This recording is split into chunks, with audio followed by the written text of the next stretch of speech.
In 2015, Colin Trevorrow's Jurassic World was released as the fourth movie in the series that goes back to Steven Spielberg's Jurassic Park from 1993. See also the same named Rareview. As a prelude to a new trilogy and a kind of sequel, remake, reboot whatsoever, similar to Disney's Star Wars in the same year and Fake Track from 2009. And later also with embarrassingly childish, completely pointless additional titles such as The Fallen Kingdom in 2018 or Dominion in 2022. In between, 5 seasons of a 49-part computer-animated TV series appeared from 2020 to 2022.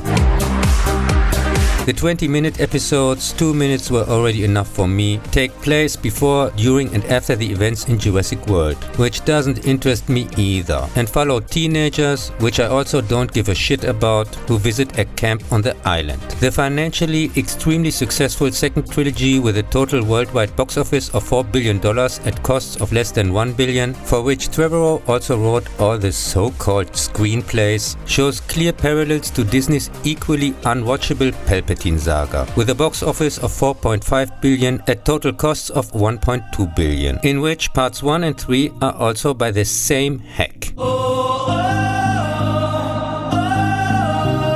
Which in the same year used the same trick of declaring a straight-up remake as a prequel, and they became longer and longer and also, even in the public perception, more stupid, with diminishing returns. In the case of Disney's Diversity Wars, this meant Rise of Palpatine, despite grossing over $1 billion due to its absurdly high production costs, deliberately misreported at the time at $275 million by Disney, in reality almost $500 million, and that's not even including the advertising, most likely even made a loss. So there will probably, hopefully, be no more funny Ray adventures. While the 3 Jurassic Worlds with similar box office made unfortunately still a few bucks with the last one.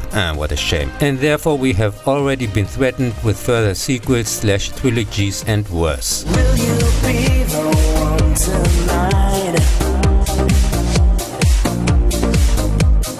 Will you reach me here and try to make 22 years after Jurassic Park, a new huge attraction called Jurassic World for 20,000 visitors has been built there. In addition to the known dinosaurs, it also has a giant Mosasaurus living in the water, and due a supposed lack of interest in real dinosaurs after just 10 years, sure, its own creation called Indominus, Latin for invincible, Rex. A highly dangerous mishmash of T-Rex, raptor, frog, octopus, killer crab, slowworm, anteater, racing snail, duck-billed platypus, sack rat, skunk ape, earless monitor lizard, wagon dragon, just the ones the 5-year-old who came up with this idea could list off the top of his head, which stupidly can also disguise itself like a chameleon, which makes a lot of sense in a zoo where visitors want to see the animals. Here, park director Claire, played by the talentless daughter of famous filmmaker Ron Howard, receives a visit from her nephews, who she leaves to her assistant as she is busy with a demonstration for the owner, Will you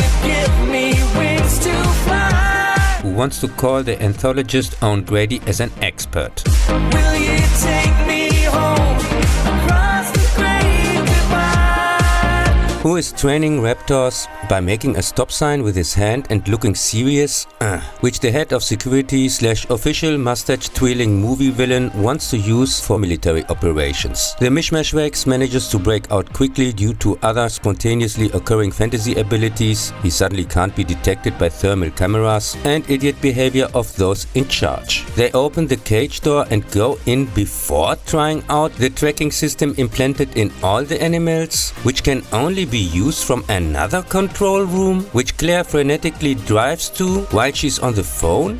Why? So they can radio Brady, but they've been doing that directly the whole time. Why the need for the drive and the cell phone call? That wouldn't even make sense if there had been a total power and radio failure, which there wasn't, but probably there was, namely in the head of the screenwriter during writing and later also during shooting, since it's one and the same dummy.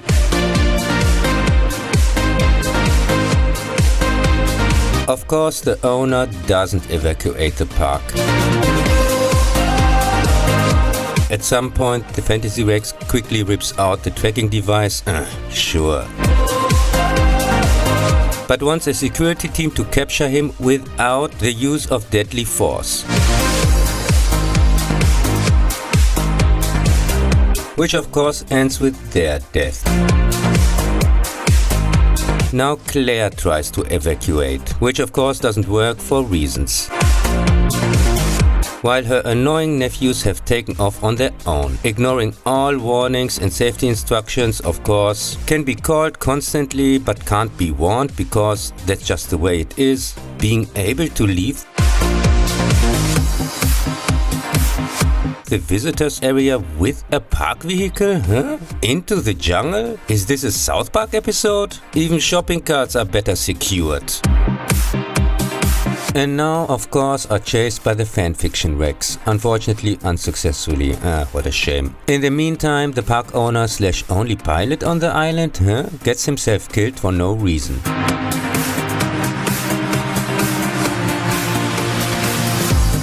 Oh yes, and the 22,000 visitors wait surprisingly patiently until the very end, even if they are in between attacked and get eaten for new stage directions. And the security manager takes over and sends the untested raptors on their way, who of course join forces with the Incognitus Rex, who now also doesn't seem to mind bullets and grenades. While the villain flies out scientists and equipment to the movie set of the sequel, of course, to safety. But strangely not himself. The Mishmash Rex, thanks to all lucky coincidences ever, including a renegade raptor named Blue who switches sides again, and the T-Rex is just let out of his box for the final, ends up falling victim to the giant fish stick Saurian, who decides exactly at the right moment to go ashore.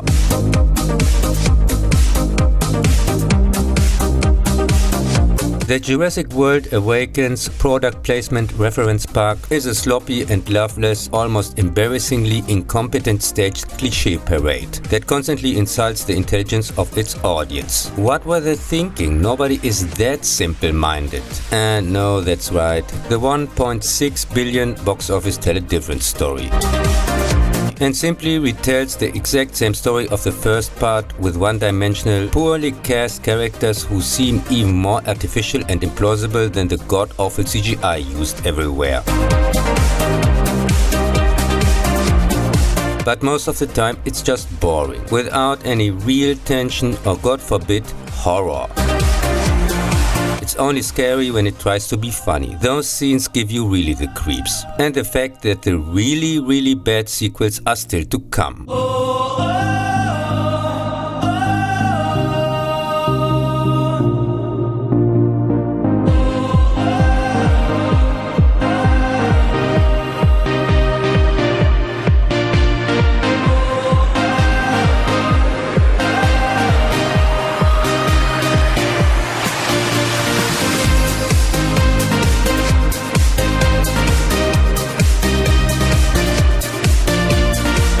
3 years after the last events, the island's volcano awakens. Although to protect the humans, the government decides against evacuating the dinosaurs living freely there on in search of Blue, which nobody gives a shit about, and Claire, whose job description has changed from supposedly tough businesswoman who shits on dinosaurs to supposedly highly motivated save the dinosaurs activist with 2 followers on a rescue mission to relocate the animals. There they discover that they have been betrayed. The inconspicuous pursuit of Blue, which still doesn't interest anyone, collected by the mercenaries, leads them off the island and into a completely different movie. This old-fashioned science fiction B-horror takes place at night in a spooky mansion, from which Claire got her instructions at the beginning. Her client's partner, but really evil villain of the week, wants to auction off Dr. Evil-like genetically modified animals as military wonder weapons, like a raptor that attacks people marked with a laser gun?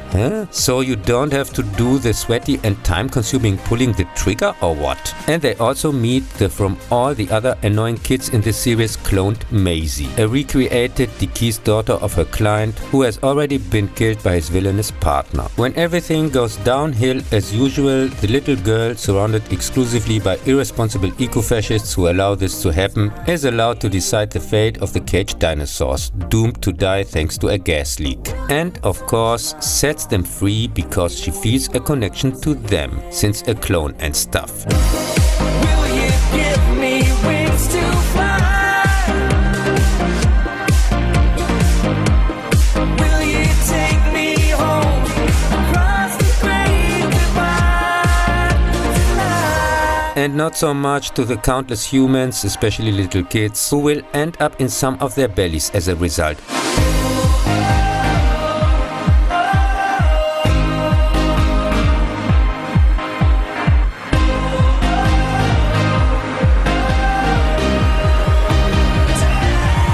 Cloned plot world Fallen Hope is a kind of remake of Jurassic Park 2, where also eco-fascists wanted the poor dinosaurs to live in contempt of human life, and such a bullshit. The T-Rex is again rushing to the rescue of our heroes.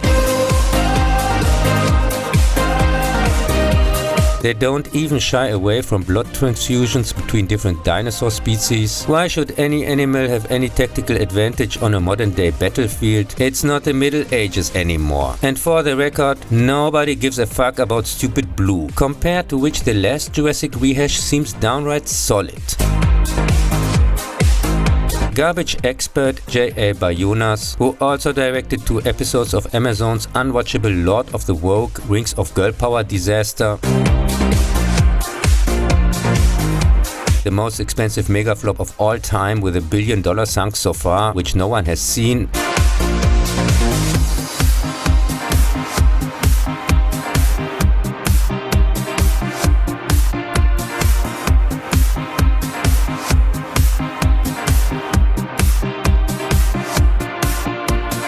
And which they are still burning money on, pulls here directly a Rian Johnson and delivers with the nonsensical release of the dinosaurs onto the world practically the last Jedi of the series, from which franchise destruction power there's no turning back. And similar to the Disney Woke Wars mirror, many people like me doubted at the time that the story could still be told further in any meaningful way.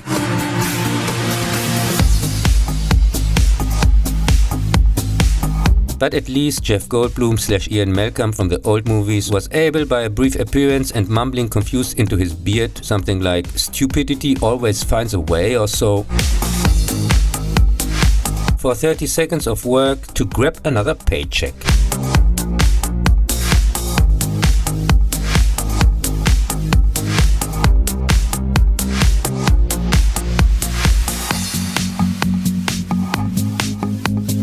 In 2019 appeared with Battle at Big Rock, an unnecessary 10-minute short as afterthought, in which you can see how a little girl saves her family from a T-Rex or whatever.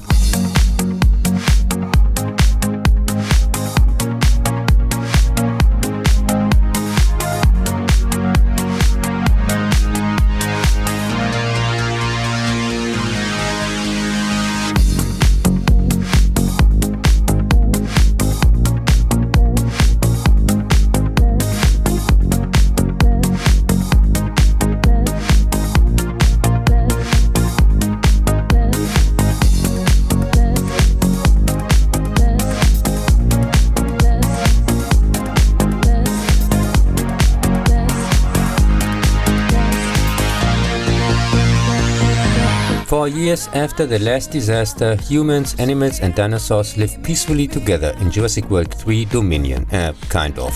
As incidents keep happening, villain Louis Dodgens, the guy from the first Jurassic Park, genetic engineering company BioNTech, Biosyn of course, is in the process of relocating the dinosaurs to a protected reserve, in order to conceal its real secret plan to destroy competing crops with genetically modified locusts, probably got vaccinated I guess, so that only Biosyn grain is used. Of course this is immediately noticeable, since people are not blind, not to mention the suspicious huge size of the creatures, which prompts Ellie and Ellen, the leads from the first part, to investigate the company. This is made possible by their buddy Ian, who just happens to work there and now serves as a spy. At the same time, the former dinosaur liberator, don't forget super duper important since cloned, is kidnapped together with Raptor Blue Jr., who is also supposed to be important for reasons. And adoptive parents Claire and Owen complete a round-trip Indiana Jones sequence with exotic places, dinosaur black market, car chases, plane crashes, etc.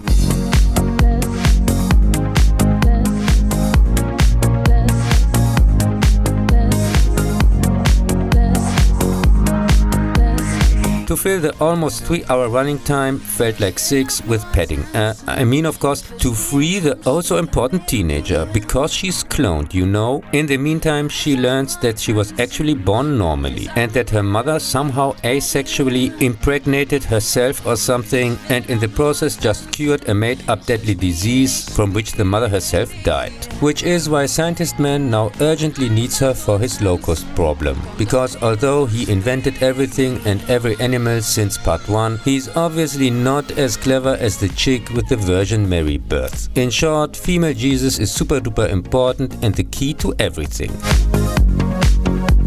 Oh, and Raptor Blue's child is also an asexual birth, so Raptor female Jesus is also super important. We also learn, even though nobody asked and it adds absolutely nothing to the plot, again, just like in the last one, that the new diverse female one-on-one Han Solo knockoff is gay.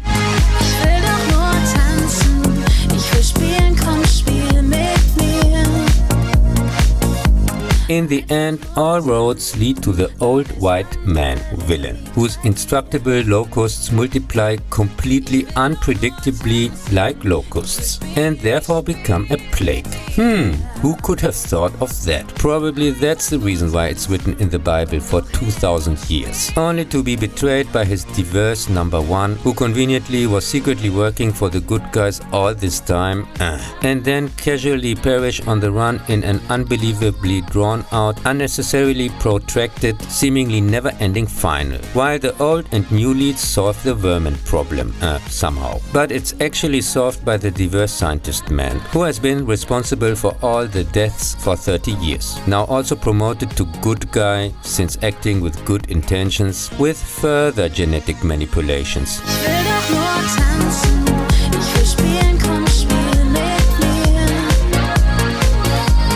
Which are now okay, according to the small C happy ending noise in the background. And it ends exactly at the point where it all began. And nothing has changed or been accomplished since the end of the last movie. So a classic case of an absolute waste of time.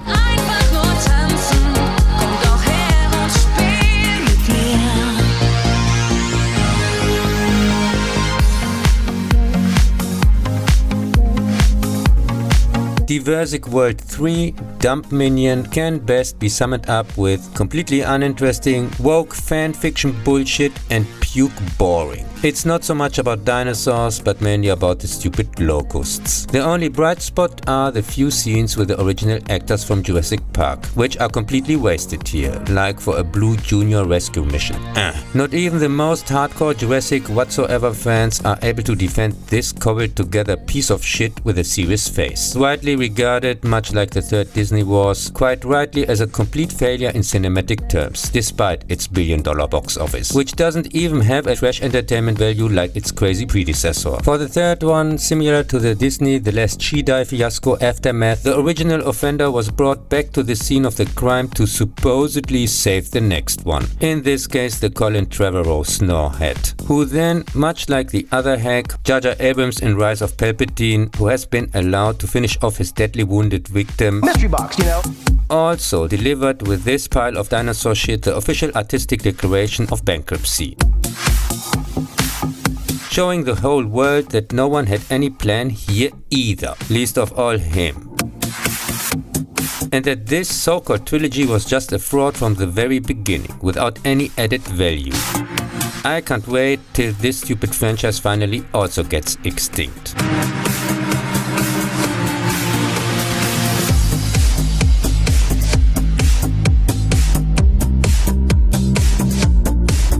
"2025 sees the release of Gareth Edwards' Jurassic World Rebirth, the 7th part of the series with a completely new cast. 5 years after the last Dino Crap trilogy, the Earth's climate proves to be deadly for the formerly extinct animals, because it has become too cold, with the trend getting colder, global warming my ass.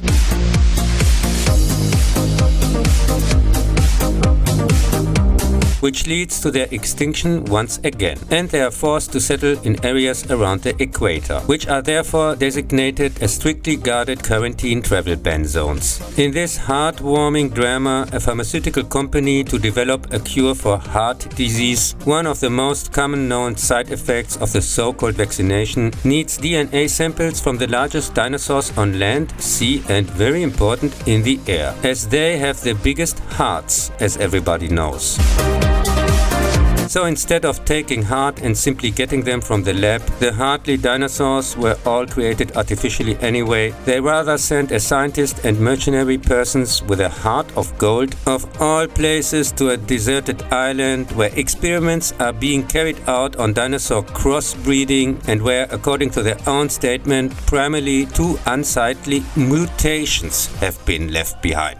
So where you certainly can't get a pure uncontaminated sample of whatever.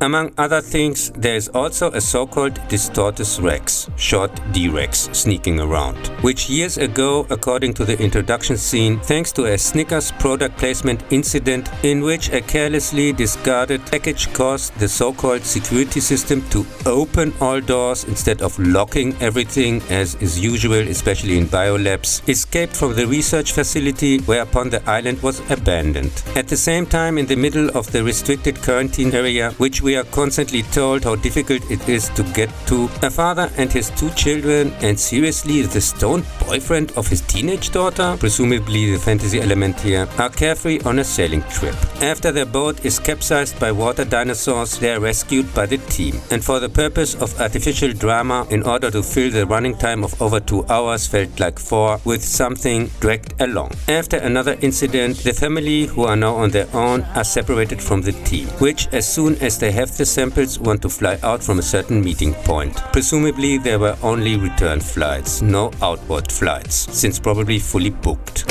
You keep on moving me across the great divide tonight.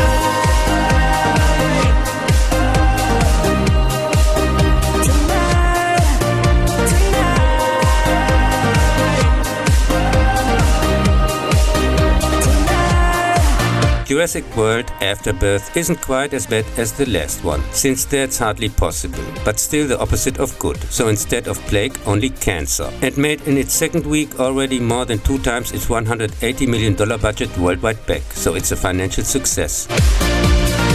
The cliché parade of scenes stolen from the predecessors, of course, references to the original with a computer game plot, task, take 3 samples with decreasing difficulty at each level, in which a family that looks like it's from a completely different movie, Jurassic Park 3 to be precise, tries to escape from the Dino Island, rightly received mostly negative feedback. Will you take me home across the great divide tonight? The so-called villain is here once again the representative of the company financing the expedition, which later wants to sell the heart medication, which also has yet to be developed, in order to, God forbid, make a profit.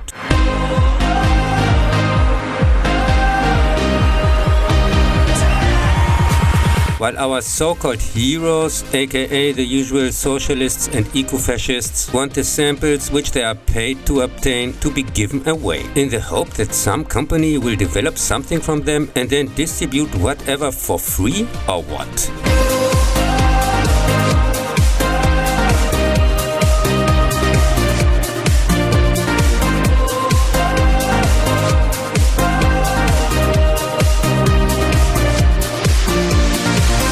In the final, where both groups find each other again, the survivors are attacked at the landing site, and the D-Rex from the introduction finally shows up in the last minutes and destroys the chopper, with which the current villain of the week wanted to flee alone with the samples, and also comes to an abrupt end.